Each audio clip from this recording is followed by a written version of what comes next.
제가 지난주는 찬송을 인도하다가 우리 이 집사님 몸이 안 좋으셔가지고 일단 찬송 인도하다가 119를 불러라고 했는데 이제 집사님 모시고 저 뒤에 갔는데 예배는 시작되었고 집사님을 쳐다보면서 예배는 인도하면서 집사님 배만 봤어요. 가슴만 봤어요.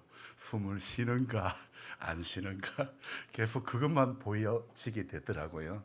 근데 마음으로는 한편으로는 하나님께서 다 지켜주신다 이러면서도 그러면서도 은근히 걱정이 되는 거예요. 왜요? 사람이기 때문에. 그래서 우리는 기도하지 않을 수가 없는 것입니다. 걱정과 근심이 염려가 끊임없이 우리를 찾아오기 때문에 그래서 저와 여러분들은 기도해야 사는 줄로 믿습니다. 기도해야 걱정이 떠나가고 근심이 떠나가고 그렇게 될 줄로 믿습니다. 방금 찬송 들었던 것처럼 유혹과 핍박이 몰려와도 주 섬기는 내 마음 변치 않네. 정말 그렇습니다. 어떤 유혹과 핍박이 와도 주님 섬기는 마음이 변치 않아야 될 줄 믿습니다. 제가 조금 하울링이 나는데 잠깐만요. 다 꺼졌는데 주님 섬기는 그 마음은 한결같이 우리가 주님 앞에 서는 그날까지 그렇게 나아가야 될 줄로 믿습니다. 지난 주중에 비가 이렇게 내리기 시작했죠. 저는 오늘 새벽에 이런 마음이 듭디다. 하나님께서 만드신 사계절의 신비는 인간의 짧은 지식으로는 다 이렇게 알 수가 없지만 그래도 피부로 느껴지는 거, 이제 정말 바뀌었네 이런 생각이 드는 거예요.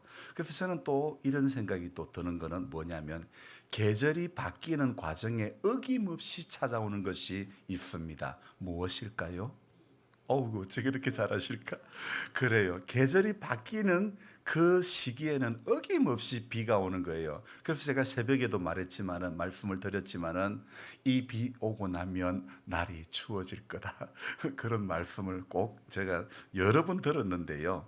어김없이 지금부터 한 5, 6개월 전에 작물을 심기 전에 봄비를 내려주셔서 비를 가지고 온갖 곡식과 식물을 길러주시고 그리고 이제는 마지막에 잘 거두라고 거둠의 비를 또 내려주시죠. 그뿐 아닙니다. 성경 말씀에서는 하나님께서 이른 비와 늦은 비의 은혜를 주신다고 말씀하고 있죠. 그래서 인간의 죄가 땅 위에 가득할 때 그때도요 40주 40야를 비를 내려 노아 가족 이외에는 모두가 죄로 인해서 지면에서 그 썰어버림을 당했는데 그러고 보니 하나님께서 심판 때에도 비를 이용하시는 등 참으로 비를 우리 하나님께서는 잘 활용을 하시는 것 같아요. 그래서 비를 들어 사용하시고 바람을 들어 사용하시고 또 뭐 있습니까? 해를 들어 사용하시고 또 뭐 있습니까? 구름을 들어 사용하시고 여러분 이 외에도 하나님 사용하시는 거 굉장히 많지 않습니까? 하나님 이슬을 들어서 사용하세요. 맞지요? 하나님 안개를 들어서 사용하십니다. 하나님은 태풍을 들어가지고도 사용하시고 하나님은 달을 들어서도 사용하시는 하나님. 또 뭐가 없을까요?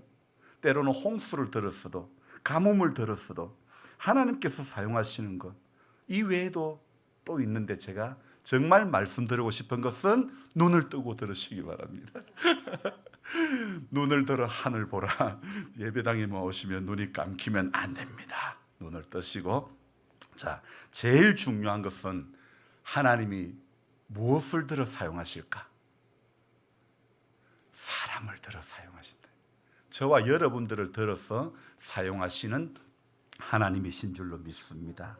그런데 자격이 있어서가 아니라 자격이 되어서가 아니라 무자격자임에도 하나님의 사랑은 죄 지은 인간에게도 특권과 특혜를 주시는 하나님이신 줄로 믿습니다. 그래서 사람의 특혜는 문제가 될 수 있습니다. 그러나 하나님의 특혜는 그 누구도 시비를 걸 수가 없는 것입니다. 그 기쁘신 뜻대로 그분이 보시기에 좋은 대로 오늘도 하나님은 역사를 주관해 가시는 하나님이신 줄로 믿습니다. 아시다시피 지구촌 한편에서는 물로 너무 많은 사람이 죽고 말았죠. 아마도 제가 제 기억으로는 노아 홍수 이후로 최고의 사건이지 않을까 싶을 정도로 얼마나 많은 사람이 죽었는지 모릅니다. 또 우리 가운데는 튀르키예의 그 지진의 악몽이 채 가시기 전에도 이번에 모로코의 지진이 일어나서 또 수천 명이 죽고 말았습니다. 이 계절의 변화를 알았다면 홍수와 이 지진으로 이렇게 이어지는 이 사건들을 보면서 우리가 마지막 때라는 것과 심판이 있어야 있다는 것을 우리는 알아야 하지 않을까요? 이와 더불어 특별한 지진이 없는 이곳 대한민국에 살게 해주신 것도 하나님의 크신 은혜인 줄로 믿습니다. 모로코에서 발생한 지진으로 많은 사람이 죽었는데 그 지진이 발생한 동네, 피해가 유독 많은 동네가 어떤 동네냐면요, 시설이 건물이 오래됐고 이렇게 낡은 그런 취약지구에서 인명피해가 굉장히 많이 일어났다는 것입니다. 그것도 밤 늦은 시간에 그런 취약지구에서 낡은 건물들이 가득 모여있는 동네에서 지진이 발생되니까 많은 사람이 그렇게 죽고 말았던 것이죠. 원래 집안이 약한 곳, 건물이 낡고 오래되고 부실한 건물이 지진 피해에는 속수무책 아닙니까? 사람도요, 여러분 영적으로 약해지면 인생 살다가 자꾸 지진을 경험하게 되는 겁니다. 항상 모든 문제는요, 약한 데로부터 시작이 된다는 것을 알아야 됩니다. 지지난주 우리 장 목사님 댁에 물이 안 나온다 해서 가봤더니 땅 속에 묻어두었던 탱크가 이렇게 불쑥 들고 일어났던 거예요. 그래서 탱크에 들어오는 물이 지면 바깥으로 쏟아지고 지면 바깥에 쏟아진 물은 자꾸 탱크를 들어 올린 거예요. 그러다 보니까 목사님 댁으로 올라오는 이 식수가 이용할 수가 없는 그런 상황이 되어버렸죠. 물탱크가 올라와 버렸으니 물탱크로 들어가는 물 입구가 높아버리니 물이 들어갈 수가 없는 거예요. 원인은 목사님 댁 앞에 있는 부동전이 그 몇 개월 전에 화장실을 이렇게 철거하면서 공사하셨던 그 공업자분들이 아무래도 제 생각에는 제대로 연결을 못했던 것 같아요.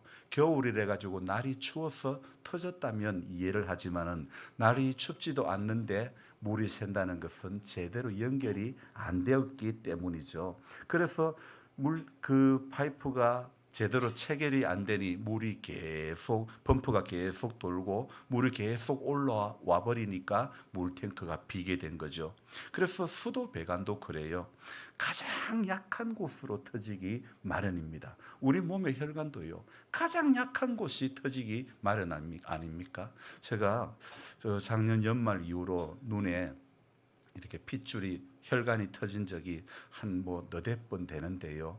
안과에 가니 눈 자체는 문제가 없다는 거예요. 근데 혈관 쪽으로 그래서 문제가 없는지 검사를 해보라고 하는 거예요. 그래서 내과에 가도 특별한 건 없는데 자꾸 이렇게 혈관이 터지는데 가장 약한 곳이 터지는 거거든요. 그래요. 우리가 영적으로도 이 예배를 드리면서도 하나님 앞에 꼭 알아야 될 것, 내 신앙도 내 인생도 내가 가장 약한 부분에서 터질 수 있다는 것을 꼭 기억하시기 바랍니다. 여러분, 그러나 하나님은 우리 약할 때 강함 주시는 하나님이신 것을 알아야 되죠. 가장 어리석은 사람이 누구겠습니까? 약한데도 강함 주시는 하나님을 바라보지 못하는 인생이 가장 어리석은 인생이라는 겁니다. 교회를 수십 년 다녀도 자기가 연약한 인생인 줄 모르는 사람이 어리석은 사람이라는 것이죠. 하나님 앞에 나오는 사람들은 모두가 내가 연약한 인생이라는 것을 알고 내가 무너질 상황이 참 많은 그런 인생임을 알고 내가 터지기 쉬운 사람이라는 것을 알고 거기서부터 우리의 믿음이 출발해야 될 줄로 믿습니다. 여러분, 우리 전부 다 약합니다. 뭐 예수 수십 년 믿고 교회에서 목사가 되고 중직자가 되면 안 넘어질 것 같아요. 다 넘어집니다. 다 넘어지기 때문에 선줄로 아는 자는 넘어질까 조심하라는 말씀이 있지 않습니까? 그래서 신앙생활하다 어느 정도 시간이 지나면 사람들은요, 대개 내가 약하면서도 내가 터지기 쉬운 존재인 줄 알면서도 신앙생활 오래 하다 보면 어느 정도 시간이 지나고 나면 사람들은 대개 내가 약한 존재라는 것을 잊어버릴 때가 많다는 것입니다. 그러니까 하나님께서 이렇게 저와 여러분들을 사랑해 주셔서 자격 없는 우리들이지만은 하나님의 은혜로 오늘 우리 불렀던 찬송처럼 나를 지으신 이가 하나님, 나를 부르신 이도 하나님, 나의 나된 것은 다 하나님의 은혜라고 우리 예배를 드리면서 이 찬송의 고백을 해도 종종 잊어버리는 게 뭐라고요? 내가 약한 존재라는 것을 종종 잊어버리고 만다는 것입니다. 그래서 이 내가 약한 존재, 기도하지 않으면 하나님 없으면 은혜 없으면 살 수 없는 존재임에도 불구하고 종종 인간이 약한 존재라는 걸 잊어버리니까 어떻게 돼요? 하나님보다 앞서가려고 그러고 기도 안 하고도 자기 힘으로 얼마든지 하려고 하는 그런 모습이 우리 가운데 생기는 거 아닙니까? 여러분, 내 약함을 잊어버리는 인생이 되면 안 되는 것입니다. 그것을 잊어버리는 순간 나도 모르게 교만의 앞자리에 서게 된다는 것입니다. 하나님께서나 우리 부모의 자리에 서 있는 우리 성도님들께서도 모두가 마찬가지이겠지만 약할 때 가장 어릴 때 그때 가장 예쁘고 또 예쁘면서도 가장 신경이 많이 쓰였던 많이 가는 때가 언제입니까? 애가 어릴 때 아닙니까? 어릴 때 가장 신경이 많이 가고 또 가장 예쁘게 보이지 않습니까? 자녀를 향한 부모님의 사랑은 변함이 없지만은 그 중에서도 제일 사랑스러울 때가 가장 어릴 때 아닐까요? 말도 못하고 맨날 오줌똥 기저귀 갈고 목욕시켜줘야 되지, 피곤하고 힘든데 그런데도 보채기는 얼마나 보채입니까? 그런데도요, 애 키우다 보니까 그때가 가장 예뻤던 때 아닙니까? 이게 뭐 보채면 우리 영복이 같은 경우에는 얼마나 보채인지 모릅니다. 배고프다고 울고 기저귀 젖었다고 울고 잠 온다고 울고 열난다고 울고 엄마 없다고 울고 그래도 어때요? 이쁘기도 얼마나 예쁜지 눈도 반짝 코도 반짝 입도 반짝반짝 노래는 안 불러서 그렇지 얼마나 예쁜지 몰라요. 사실 성인된 우리들 신앙생활한 지 오래되었어도 아직 어린 아이의 일을 버리지 못한 경우가 얼마나 많습니까? 성경은요 이렇게 말씀하고 있죠. 장성한 사람이 되어서는 어린 아이의 일을 버렸노라고 어디에요? 고린도전서 13장에 말씀하고 있지 않습니까? 한번 찾아볼래요? 고린도전서 13장 11절. 내가 어렸을 때에는 말하는 것이 어린아이와 같고 깨닫는 것이 어린아이와 같고 생각하는 것이 어린아이와 같다가 장성한 사람이 되어서는 어린아이의 일을 버렸노라. 아멘.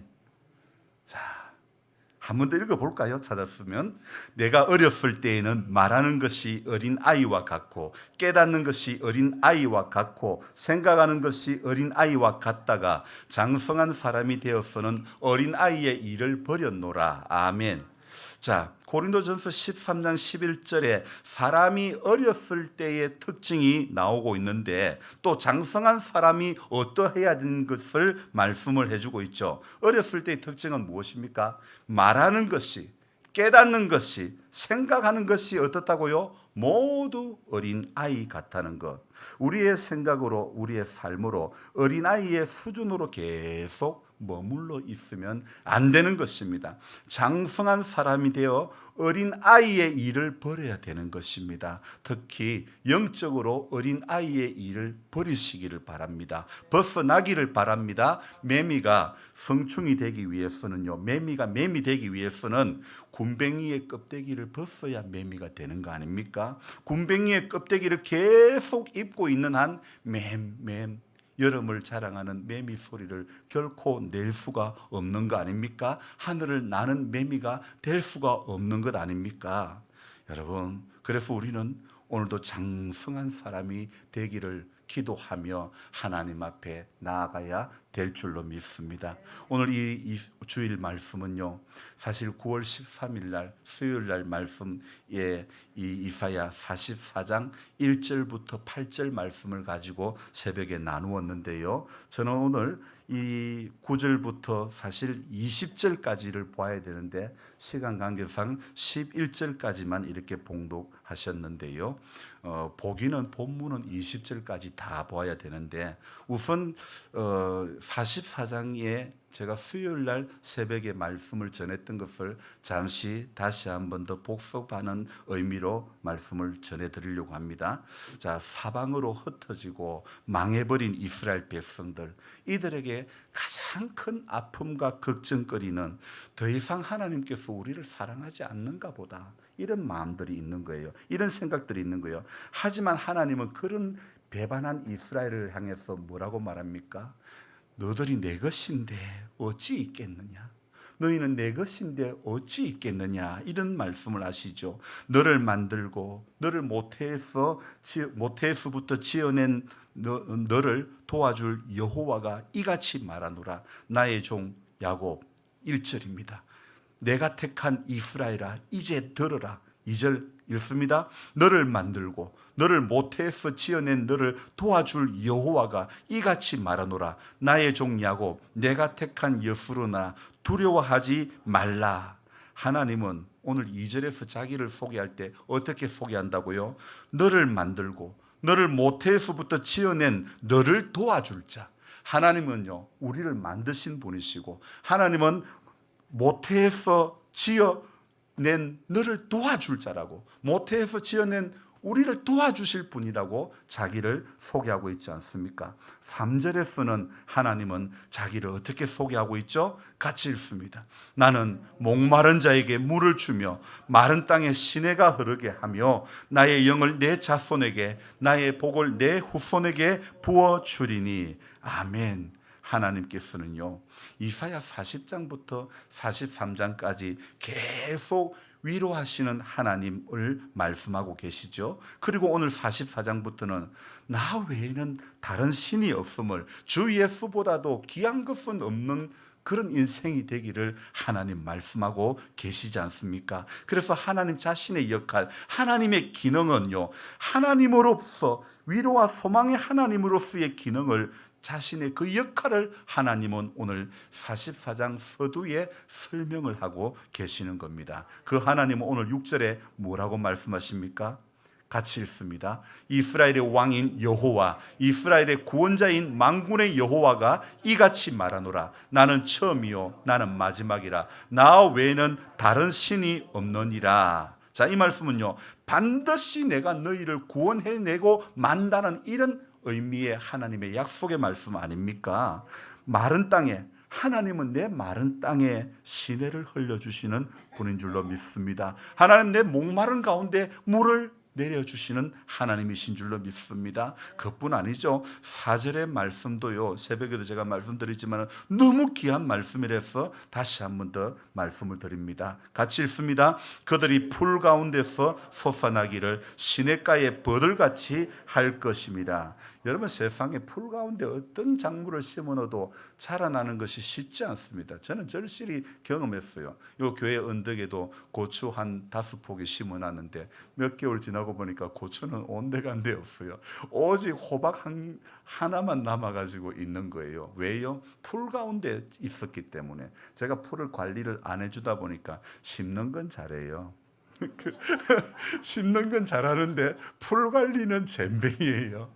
여러분, 교회 나오는 건 잘해요. 그런데 일상이 더 중요해요. 삶의 자리에서 예배가 더 중요하다는 것을 꼭 알아야 되는 것입니다. 제가 심는 건 잘해요. 그러니까 여러분들이 기도 특히 우리 김준호 사가 제일 크게 웃었는데 이럴 때마다 난감해요.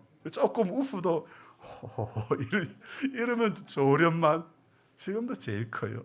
사실 저럴 때마다 제가 참 어떻게 액션을 취해야 될지 모르겠는데, 여러분 그래요. 심는 건 잘하는데 풀 관리를 못하니까 거둘 게 없는 거예요. 왜요? 풀이 워낙 세력이 세니까. 여러분, 하나님 앞에 예배는 잘 드려도요, 예배를 잘 드려도요, 하나님 앞에 우리 받은 은혜를 잘 간직해야, 하나님 앞에 가는 그 순간까지 잘 간직해야 이기는 자가 되는 것입니다. 그래서 한 주간도요, 간직하는 자, 이기는 자가 되기 위해서 한 주간 몸부림쳐야 되는 거예요. 애쓰고 몸부림쳐야 되는 거예요. 기도해야 되는 거예요. 자, 하나님께서 일하시는 거예요. 하나님은 목마른 자에게 물을 주고 마른 땅에 시내가 흐르게 하고 나의 영을 내 자손에게, 나의 복을 내 후손에게 부어주시겠다. 풀 가운데서 어떻게 해요? 내 복을, 풀 가운데서 시냇가의 버들이 얼마나 무성하게 자랍니까? 풀 가운데서 그렇게 무성하게 자라나게 하는 은혜를 하나님은 주시겠다는 것입니다. 자, 여러분, 풀 앞에 전부 다 죽고 마는데 하나님은 시냇가의 버들과 같은 은혜를 오늘 저와 여러분들에게, 이스라엘과 유다 백성들에게만 약속한 것이 아니라 하나님의 약속은 저와 여러분들에게도 여전히 유효하게 적용이 되고 마는 줄로 믿습니다. 사람이 만들어 놓은 우상과는 비교할 수 없는, 하나님은 무에서 유를 창조하시는, 하나님은 이스라엘을 회복시키시고 하나님은 이스라엘을 우뚝 서게 하시는 하나님이심을 찬양합니다.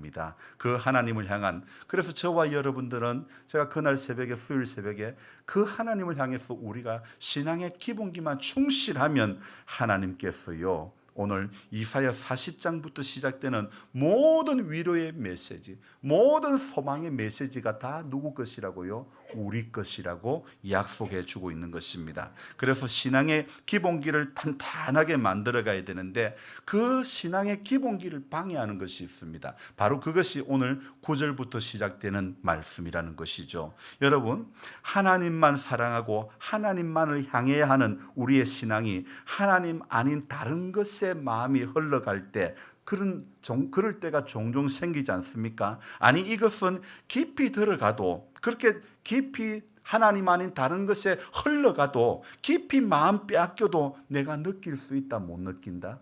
잘 못 느끼는 거예요. 그러니 하나님을 향해서는 점점 무기력해지고 하나님 아닌 것을 향해서는요, 점점 빨라지는 거예요. 그래서 오늘 우리 설교 제목이 무엇이라고요? 우리의 신앙에서 빠른 것은 무엇이고 늦은 것이 무엇인지 오늘 우리가 살펴보아야 되는 것입니다. 하나님을 향해서 빨라야 되는데, 은혜를 향해서 빨라야 되는데, 기도를 향해서 빨라야 되는데, 어쩌면 남유다와 이스라엘이 하나님 그렇게 원치 않았던 우상을 향해서 빠른 발걸음이 되고 있지는 않은가? 여러분, 자, 우상은 아무것도 아니라는 것을 오늘 9절부터 쭉 설명하고 있는 내용이, 우상은 아무것도 아니다, 우상은 아무것도 아니다, 이것을 설명하고 있는 것입니다. 그래서 나무로 만든 우상은 사람이 원하는 대로 만든 조각일 뿐이지 그 자체로 능력을 가졌거나 그 자체가 믿음의 대상이 되지 못한다고 말씀하고 있죠. 자, 우상을 나무로 만드는데, 그 나무는 우상을 만드는 사람이 난방의 목적을 위해서 사용하던 나무였고 고기를 구워 먹을 땔감으로 쓰던 나무였다는 것이죠. 즉 생활에 필요한 것을 얻고 남은 나무로 만든 조각을 신이라고 하면서 능력이 있다고 믿는 것은 어리석은 인생이 아닐 수가 없습니다. 하나님께서 회복시키시겠다고 약속하시면서 그 뒤에 우상을 비판하는 내용이 나오죠. 이유는 간단합니다. 이스라엘 백성들의 마음이 자꾸 어디를 향하는 거예요? 하나님을 향해서 빨리 가야 되는데 하나님을 향해서는 둔감해지고, 자꾸 이스라엘 백성들이요, 그 마음이요, 자꾸 부유한 데 끌리고 쾌락에 끌리고 하나님 아닌 어떤 것에 자꾸 그 우상 앞에 그 마음이 끌려지게 되는 거죠. 우상이, 그러나 분명히 오늘 이 9절부터 20절까지 말씀을 쭉 읽어보면요, 우상이 제공하는 그 뒤에 허무는요 얼마나 많은지. 우상은 아무것도 아니라는 거예요. 그렇게 화려한, 그렇게 대단한 것 뒤에 이거 전부 잠깐 풀에 그 안개와 같고 풀의 꽃과 같다는 그런 말씀 막 마찬가지입니다. 그래서 저와 여러분들이 오늘 한국 교회도 우리가 이 한국 땅에서요, 우리 기독교가 코로나를 거치면서 이제는 정말 이런 생각이 들어요. 기독교가 존경받는, 인정받는 종교가 아니 되었다. 정말 그런 생각이 들고, 목사는 어쩌면 천하 제일 가는 사기꾼 집단이 목사가 되어 아닐까, 이런 생각도 듭니다. 오늘 정말 하나님께서 스스로 우리가 하나님을 믿는 백성이라고 말하면서도 부끄러운 모습이 끊임없이 하나님 아닌 다른 것에 빨라지는 우리 모습을 돌아보면서 우리는 하나님 앞에 다시 기도해야 될 줄로 믿습니다. 정말 사회로부터 손가락질 받을 만한 사람, 그런 모습들이 우리 안에 많음을 회개하며 하나님 앞에 다시 돌이키며 나아가야 될 줄로 믿습니다. 그래서 이사야 이 44장은요, 결국 이 44장의 말씀이 우리에게 주시는 교훈은요, 하나님의 회복해 하심, 하나님의 위로하심, 이것과 우상 숭배의 어리석음을 대조해서 말씀을 하고 있는 거죠. 이스라엘이 우상 숭배로 인해서 징계를 받죠. 하지만 징계한다고 해서, 징계를 받았다고 해서 하나님은 결코 그들을 버리신 것이 아닌 줄로 믿습니다. 하나님은 징계를 통해서도 새로운 일을 행하시는 하나님이신 줄로 믿습니다. 내가 너를 도와줄 것이다. 하나님께서 내가 너를 주실 것이다 말씀하시니, 그거 외에 뭐 다른 것이 필요합니까? 하나님께서 도와주신다면 내가 너를 도우리라. 내가 너를 도우리라. 하나님께서 도와주신다면 더 이상 바랄 것이 무엇입니까? 하나님은 오늘 분명히 나는 처음이요 마지막이다. 나 외에는 다른 신이 없다. 분명히 말씀하고 있지 않습니까? 모든 것을 알고 계시고 모든 것을 당신의 계획대로 하나님은 오늘도 이끌어 가시는 하나님이신 줄로 믿습니다. 사실요, 저는 오늘 새벽에는 너무너무 피곤했어요. 글을 적는 내내에서도 이게 힘이 안 나고 막 너무 피곤하고 깨부림도 나고, 자기 우리 권사님 앉은 자리에 좀 누워봤다가도 이게 막 너무너무 피곤이 안 가는 거예요. 그런데 이 설교를 대충 할 수도 없고, 목사님이 저 세 분이나 앉아 계시는데 대충 할 수도 없고 대충 준비할 수도 없고, 그리고 또 제게는 또 저 목소리 큰 하늘과 같은 당회장 전도사님이 우리 전도사님이 제게는 막 당회장 전도사님 같아요. 그렇게 막 무서울 때가 많아요. 알고 보면 남자들이 불쌍해요. 인정하시는 것 같아요. 그래서 목사님 세 분이나 앉아 계시지, 우리 가정에 가장과 마찬가지인 우리 전도사님이 계시지, 대충 할 수도 없고, 그러니 오늘 새벽에 피곤한 육신이지만 이거 큰일 났다. 그래도 어떻게 해요? 하나님 앞에. 그래서 하나님, 오늘도 내 마음이 뜨겁기를 원합니다. 은혜를 주시기를 원합니다. 여러분, 하나님 외에 다른 것은 아무것도 아닙니다.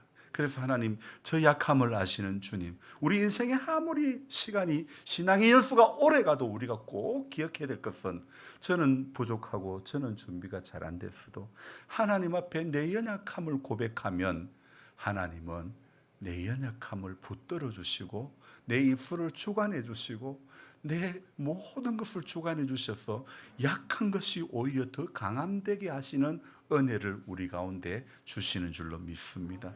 세상에 어느 교회가 목사님들 세 분이나 앉아 계시는 이 시골의 조그마한 교회에서 설교를 할 수 있겠습니까? 2건반, 3건반 할 수도 있는데, 그래도 우리 목사님들이 제가 실수를 많이 해도 얼마나 또 이해하시고 또 그렇게 잘, 또 저보다 훨씬 인생도 선배신데도 얼마나 참 귀하게 우리와 함께 해주셔서 감사한지 모르겠습니다. 하나님은 우리가 약하지만은, 그러나 우리 약함을 하나님 앞에 고백하고 나올 때마다 새 힘을 더해 주시는 하나님, 결코 우리 마음이 하나님 아닌 다른 것에 빨라지지 않으시기를 주님의 이름으로 축원합니다. 하나님께로만 빨라지시기를 바랍니다. 은혜 앞으로만 빨라지시기를 바랍니다. 제가 중간에 말씀드렸죠. 우리가 은혜가 없어도, 우리가 하나님 아닌 다른 것에 빠져도 우리는 어떻다고 해요? 잘 기억을 한다 못한다. 내가 죄 가운데 깊이 빠져도 내가 죄 가운데 서 있다는 걸 안다 모른다. 모를 때가 더 많다는 거예요. 내가 약하기 쉬운 존재다, 내가 터지기 쉬운 존재라는 것을 내가 잘 안다 모른다. 모른다는 거예요. 그래서 거기서부터 문제가 생기는 거예요. 오늘 우리가 한 주간 살면서 또 고백해야 됩니다. 주님, 내가 참 약한 존재군요. 주님, 내가 터지기 쉬운 존재군요. 주님, 내가 걱정만 하는 존재군요. 이 약함 가운데서 주님을 붙잡고 주님을 찬양하며 주님과 동행하기를 원합니다. 주님, 이 은혜에서, 이 사랑에서 떠나가지 않는 내가 되기를 원합니다. 그렇게 기도해야 될 줄로 믿습니다. 하나님 앞에 서는 그날까지요. 우리 유충건 어르신도 이렇게 또 하나님께서 영생을 주시기로 작정된 자는 다 믿더라. 하나님께서 우리 어르신의 마음 가운데 하나님의 사랑이 무엇인지, 하나님의 사랑의 길이와 깊이와 높이와 넓이를 깨달아갈 수 있는 은혜가 있기를 소망합니다. 그래서 우리 모두가요, 하나님 사랑 안에서 우리는 강건한 복을 누리는 거예요. 하나님 은혜 안에서 우리가 누리는 거지, 어떤 우리 마음 끄는 우상 앞에서 우리 크게 마음 뺏기면 안 되는 거예요. 그것은 어떤 것도 우리에게 힘줄 수가 있는 능력을 줄 수가 없는 것입니다. 오직 하나님 한 분, 나는 처음이요 마지막이라, 나 외에는 다른 신이 없음을 오늘 우리 분명히 기억하고 이 한 주간도요 하나님을 바라고 간절히 찾고 찬송 많이 부르시기 바랍니다. 나의 하나님, 나의 하나님, 나와 함께 하신 하나님. 여러분 찬송 집에서 꼭 부르셔야 됩니다. 성경 집에서 꼭 보셔야 됩니다. 하나님 사랑한다고 하고 성경 찬송 안 부르고 기도 안 하면요 안 되는 겁니다. 가장 기본이 성경과 찬송은 가장 기본인 줄로 믿습니다. 기도도 가장 기본인 줄로 믿습니다. 이 기본을 하나님 앞에 서는 그날까지 이어가는 우리 모든 성도님들 되시기를 주님의 이름으로 축원합니다. 기도하겠습니다. 좋으신 하나님 아버지, 하나님은 위로와 소망과 회복의 하나님이신 줄로 믿습니다. 그래서 우리 약한 우리들, 터지기 쉬운 우리들이 오늘도 그 하나님을 바라보며 붙잡고 이 한 주간도 약속의 자리에 머무는 성도이기를 원합니다. 하나님께서 한 주간의 삶 가운데서도 우리를 붙들어 주시고 우리는 주님과 동행하기를 사모하며 기도하며 나아가는 하나님의 사람들 다 되게 도와주시옵소서. 예수님 존귀하신 이름 받들어 감사하며 기도드리옵나이다. 아멘.